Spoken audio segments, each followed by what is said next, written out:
Okay, let's start part three. Let's start by saving this file first, so that we don't overwrite our initial file for following along.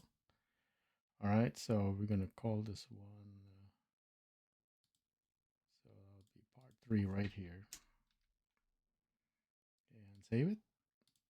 Okay, well, let's take a look what's inside. All right, so we're gonna have to assign or give it a different camera here because we are squashing this. We are also doing exaggeration and anticipation. So I'm going to click on camera right here and then kind of zoom out here a little bit because we're going to need this ball to go uh, up a little bit. Okay, so that one is set. So Control S. Right here, keep in mind if you can't see anything here when you turn on the render, okay, from the previous lesson, I turned off the camera and the lights right here. So you have to turn those back on in order to see anything here in the final render. Okay, so going from the previous lesson, we just need to rig this ball, right? So this is the letter basketball. We need a helper, okay, an empty circle. And on this circle, we kind of scale that so it's bigger than the ball. We could easily see it. RX90 on the rotation, okay? And we moved it a -1, so it's below, okay? So here we need to apply the location to zero. Oh, no, the scale. Sorry, let's go apply. Let's zero out the scale. So we get 111. It's easier for us to animate. Okay. We're also going to apply the constraint right here again from the previous lesson. This is all covered in there. Maintain volume. Okay. And so we can just parent that object, Control P, object, and then we're ready. Okay, so we just need to set up our timing. All right, pardon me, the cat is wanting to play while we're recording. All right, so let's just check that real quick. Press T for tool. Okay, so we want to make sure that this thing is maintaining volume, and it is. We want to make sure it's circle on top. All right. Okay, so that's that. Let's click undo, and we're gonna get started with our animation. So let's just go with 50 frames with this. Let's see if we're gonna need more. But for now, let's kind of maintain entire demo in 50 frames. We'll get to the point. Okay, so we want this to kind of go up and down. Um, so maybe it'll have an anticipation, then it'll go up and then down, right? And then we'll have our follow through and exaggerate. So let's do the up part. Let's say we're going to start going up on frame 8. So let's go here. That will be our z-axis on -1. So we will have this. We can actually start this on 0 right here. So it's above ground. Okay, right there. So we're going to start it right there on frame 8. So insert single keyframe. And then let's say we go 8 frames going up. Okay. We're going to go up like so. And I'm looking at the camera right here. So I think that's high enough. So we'll say 8. Okay. Right there. And then that's on frame 20. Let's keyframe that. And then we just need to duplicate this. That would be 12 frames. So that would be 32. So Shift D, move that to 32. And we have this really boring animation. Okay. So we know how to fix this now. It's just a matter of changing the graph editor like from the previous one. Okay. So we can change the spacing. All right. So there it is. Obviously, slow uh, start and then slow drop. We got to change those. Okay. So we can do here, we can do a vector.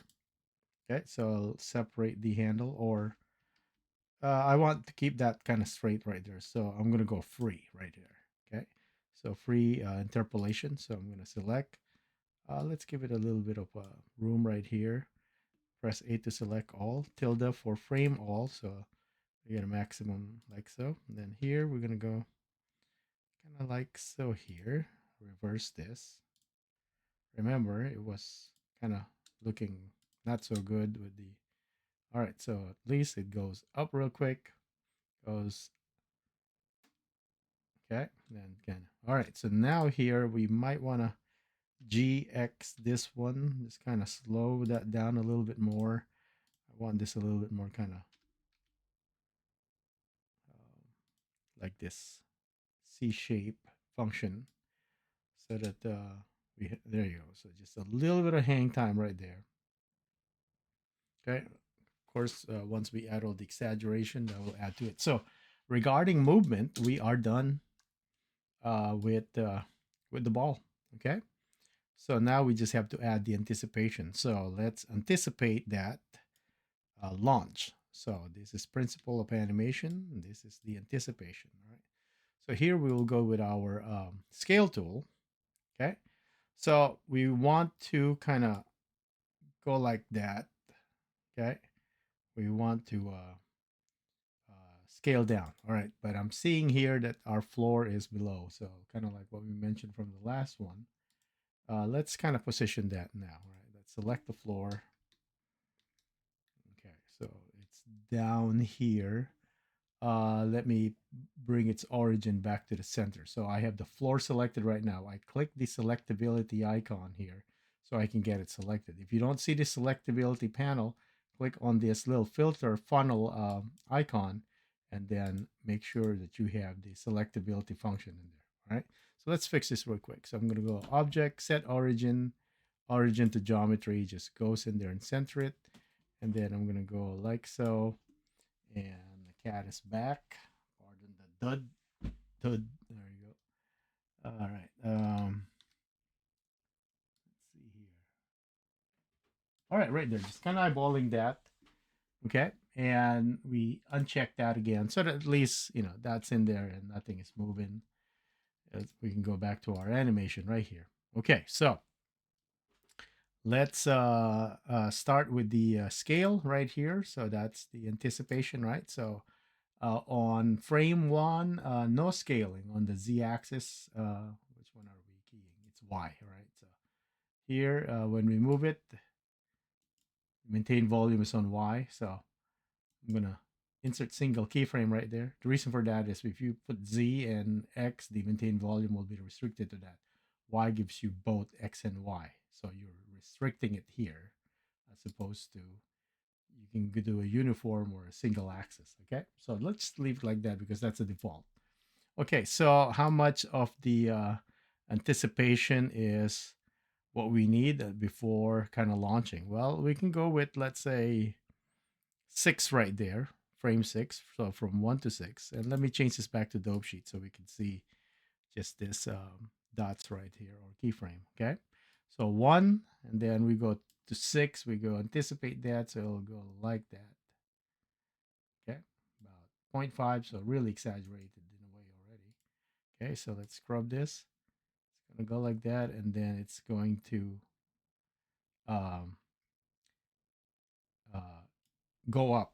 Okay, so we will have our anticipation, our exaggeration here. So we go like so, and then maybe we can go here, maybe frame 9. We can stretch this now so it goes long like this. So let's try this. Okay, we're exaggerating it. So insert single keyframe. So let me scrub this. Let me see what happens. Oop, so let's zoom out here. All right, there you go. That looks good. Okay, so it unsquash around frame 8, 7 and 8.5, and then it goes long a little bit, and on its way up. There you go. So let's kind of watch that. All right, there it is. It has a little gathering of energy at the bottom, and then propels itself on top. Okay, so what we need now is When it goes all the way to frame 20, we don't want it looking like a football like that. So we can bring this back to 1. Okay, and then keyframe it. So let's see what happens to the shape here. All right, so it goes, okay, and then when it goes up, so a little Wile E. Coyote hang time right there. All right, and then he'll do the drop again.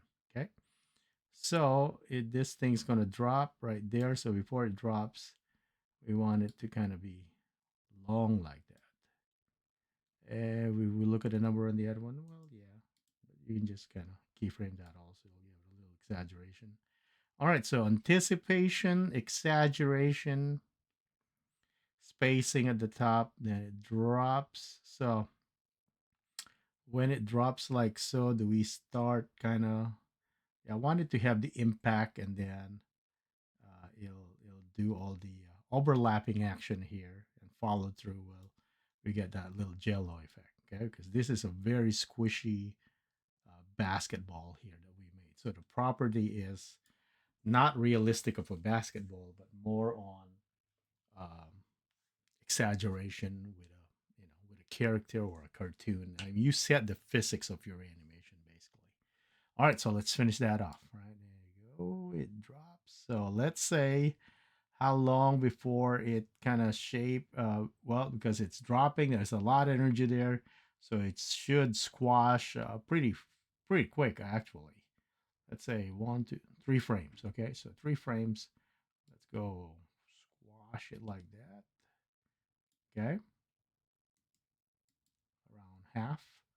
So, all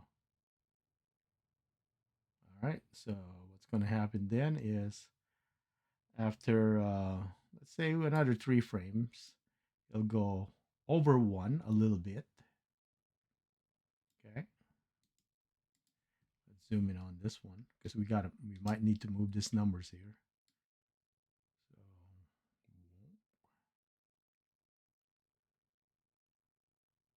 it goes up. And then in 2 frames, let's say it goes below 1. It's around 0.8. I know that's good, but then in 1 frame, it goes just slightly over 1. That means full circle, right? So just slightly over. Okay, and then another frame back to normal to 1. So basically it ended the animation. Let's see how that looks like.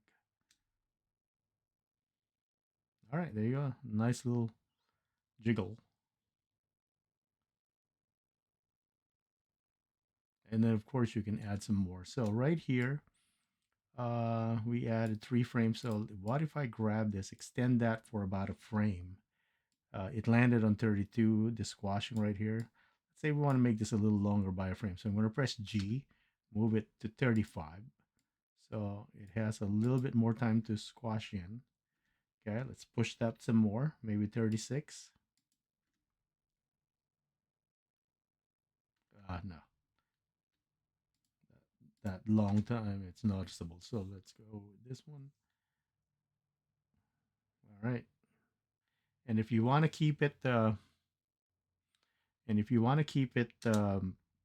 little bit more of the original shape once it's all the way to the top, kind of like its highest point, which is 20, you can leave the right here. You can start on, let's say, 18, where it's that. Let's see, scale, right? So we just want scale. So let's say we move that to 18 and then duplicate it to 22. So it goes like that, and then it becomes like a complete uh, sphere or ball. Okay, if you don't want that kind of wobbly effect at the top. So basically, what happened is that this one is set to 1, and it kept it from 18 to 22 as opposed to just being on 20. Okay. All right. So let's set up our camera. Let me save this also. Let's set up our camera here so that it's okay. a little bit closer. Let's see.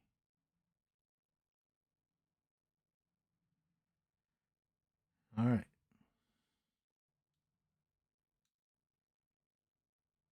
So, um, I don't know what type of um, elasticity or rubbery this one is. Okay.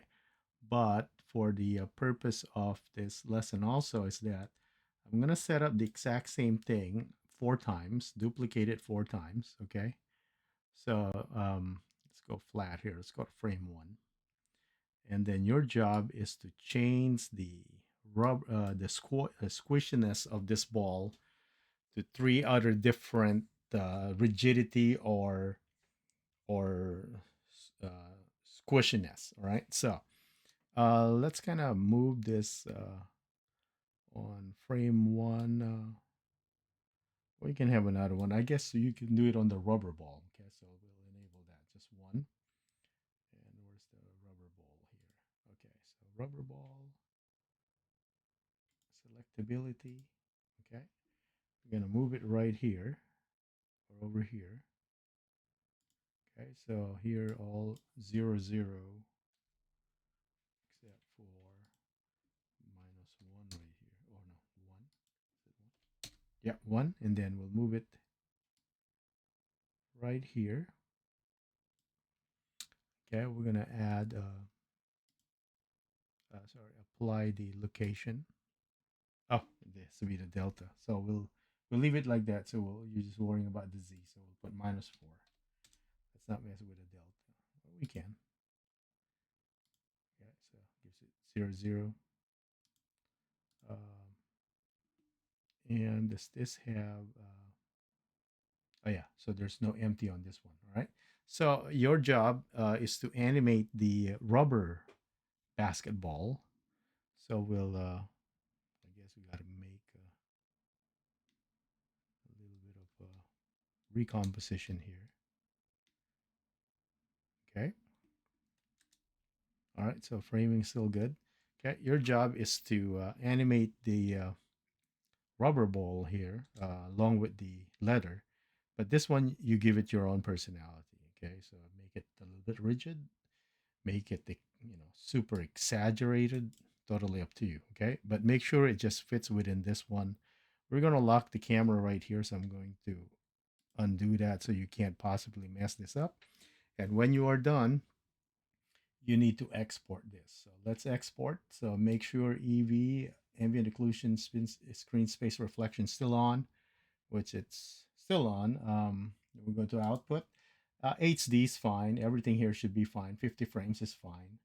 Okay, let's give it an output. So this is part 3. I'm just going to dump it on my desktop right here. So let's call it part 3. Okay, well, let's name it properly. Okay, part 3. Okay, accept. So that's my path right there, and then we can make it as a video. Very important, your encoding is on QuickTime. Okay, leave everything as default, not crucial. We can add sound effects maybe later on of a basketball hitting the ground. Okay, so now I can just go file and save this, and then I'm gonna go render animation. Okay. Oh, okay. I forgot. Let me click escape right here. You need to make sure that this one guy, the camera icon right there, renderability is on. Okay, we want it to kind of show up in there. If that thing is off right there, it won't render. I forgot about that. Okay, so there you go. And we're not, we can put motion blur and all that stuff, but not crucial right now. Okay, not. Well, let's see how EV we put motion blur in there. Let's see how. That's probably too much. Okay. Let's see. The steps is just on 1, so we'll slow down your system if I increase that. Let's put 6. Let's see. All right. It adds to the exaggerated look and whatnot. The only thing that my only regret is that the ball right here is just too stiff. I forgot to rotate, so let's do that. Let's go to frame one.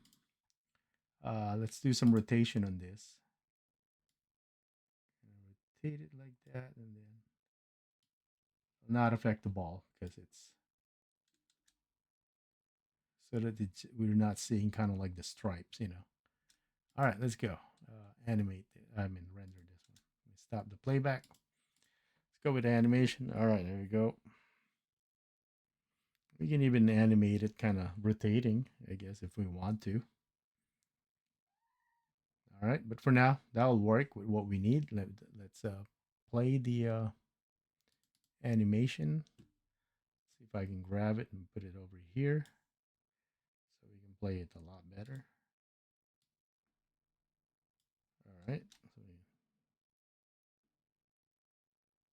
okay, let's put the loop. Okay, and that completes the lesson for squash in, squash out, anticipation, solid drawing, uh, the follow through, and overlapping action. All right, thank you for watching.